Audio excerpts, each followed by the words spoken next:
একটি মন্তব্য, তারপর একটি ব্যঙ্গাত্মক নাম, আর সেখান থেকেই জন্ম নিল এমন এক আন্দোলন যা কয়েক সপ্তাহের মধ্যেই ভারতের রাজনীতির অন্যতম আলোচিত ইস্যুতে পরিণত হয়েছে।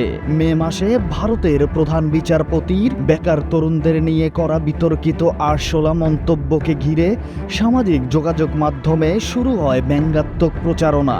সেই প্রচারণা থেকেই গড়ে ওঠে ককরোচ জনতা পার্টি, যা প্রথমে ছিল একটি অনলাইন স্যাটায়ার আন্দোলন, পরে তা রূপ নেয় সংগঠিত গণ আন্দোলনে।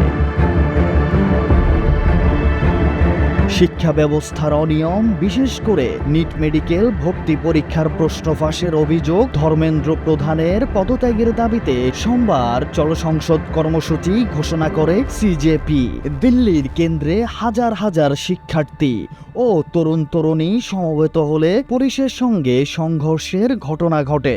বিক্ষোভের পর বিরোধী দলীয় নেতা রাহুল গান্ধী আন্দোলনের প্রতি সমর্থন জানিয়ে প্রতিবাদে অংশ নেন। কংগ্রেসের শীর্ষ নেতা প্রিয়াঙ্কা গান্ধী ভাদ্রা সহ কয়েকজন নেতাকেও পুলিশ সরিয়ে দেয় বা আটক করে বলে বিভিন্ন আন্তর্জাতিক ও ভারতীয় সংবাদ মাধ্যম জানিয়েছে।